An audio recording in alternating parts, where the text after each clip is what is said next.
Фактыбы каналынын жаңылыктарынын кечки топтому менен тааныштырабыз. Студияда Алина Абасова, саламатсыздарбы? Жогорку кеңештин жыйынында депутат Эльвира Сурабалдиева Ички иштер министрлигине добуш сатып алганы боюнча маалыматтар келсе, аны кантип далилдейсиңер? Жаран добушун сатты деген маалымат келсе, кантип айып пул саласыңар? Шайлоочу добушун сатканын кантип далилдейсиңер? Деп суроо салды. Ички иштер министринин орун басары Памир Асанов так жооп бербей, бул маселени сот чечерин билдирди. Макул, Памир Асанов жооп берсин, бирок депутат айымга айтар кеп, ал деле партиялаштарына кошулуп добуш сатып алган эмеспиз, деп айталарына шегибиз бар. Эпидемиологиялык кырдаал кур чөлкөлөрдөн жашырынып келген жарандар жоопкерчиликке тартылат. Бул тууралуу вице-премьер-министр Алтынай Өмүрбекова билдирди. Туура эмес маалымат берип Италиядан Россия же Казакстан аркылуу келип, бирок анысын жашырып, ички паспорт менен өлкөгө кирип кеткен жарандар катталган.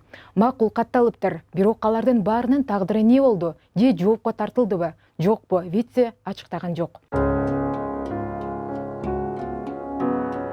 Биздикилер жылаңач аял, эшиктин алдынан кетпеген митинг. Дагы көп ушуга окшогон көз будаланган оюндарды жүргүзүп жатканда, Дүйнөлүк саламаттыкты сактоо уюмунун башчысы Террас Гебрейесус өлкөнү сезгенкен Кытайдан чыгып ааламга тараган жаңы вируска байланыштуу абалды пандемия деп сыпаттады.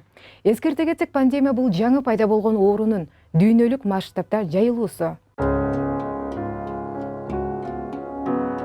Аңгычы аталган оорудан, анан өлкөдө түзүлгөн абалдан пайдаланып, өзүн пиарлаганга аракет кылдыбы, же чындап жаны күйдүбү?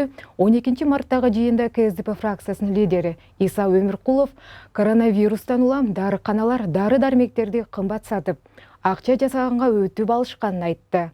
Бирок Иса Өмүркулов саламаттыкты сактоо министрлери элдин саламаттыгын сактоо үчүн эмес, өздөрү ташып келген сапатсыз дарыларын кымбат сатуу үчүн министрлик креслону сатып аларын билбегендей айтты. Аңгыча көргөндүн көңүлүн кейиткен жаш балдардын мушташынын тасмасы соц тармактарга тарап, интернет колдонуучуларынын кыжырдана баштады.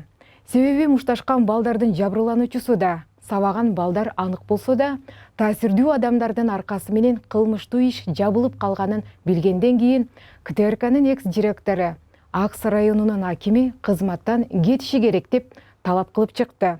Бирок Илим Карыбеков ушул талабын аягына чыгара алабы? Же бул иши дагы таасирдүү адамдардын алкагынан чыкпай калабы деген чоң суроо бар. Сотко чейинки өндүрүштүн алкагында Ички иштер министрлигинин криминалдык милициянын аймактар аралык башкармалыгынын кызматкерлери тарабынан ыкчам тергөө иш-чаралары жүргүзүлүп, анын жыйынтыгында 10 март күнү Ош райондук соттун сот аткаруучу кызматкери талап кылган акча каражатын накталай алып жаткан жеринен кармалган. Анын иш бөлмөсүн тинтүү учурунда башында белгиленген 50 000 сом акча каражаты табылган. Бул окуя биздеги укмуш өттү деген сот реформасынын абийирсиз жүзүн дагы бир жолу тастыктады. Мурдагы президент Алмазбек Атамбаевдин сот иштери дагы эле уланып, бүгүн УКМК Атамбаевдин тарапташы Фарид Ниязов жөнүндө билдирүү таратты. Билдирүүнүн тоготер жери Ниязов тартип коргоо органдарын жаманатты кылып, иликтөөнүн жыйынтыгына саясий өңүт берип, мурдагы президент Алмазбек Атамбаевдин жана анын талапкерлигин мыйзамсыз иштерин актоо аракетин көрүп жатат деп айтылат. Бишкек шаарына караштуу 1-Май райондук сотунун судьясы пара алып жаткан жеринен кармалды.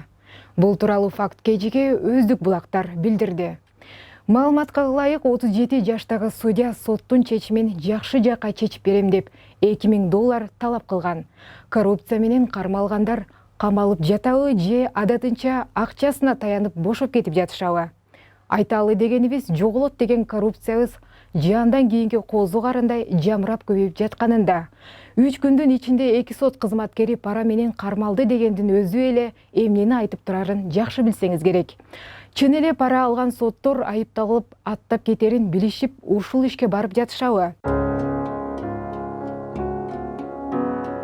Ушул жана башка жаңылыктар менен Факт KG сайтынан жана Факт KG TV Instagram баракчасынан дагы таанышсаңыздар болот. Жаңылыктар топтому мына ушулар болду. Кечиңиздер көңүлдүү улансын. Саламатта туруңуздар.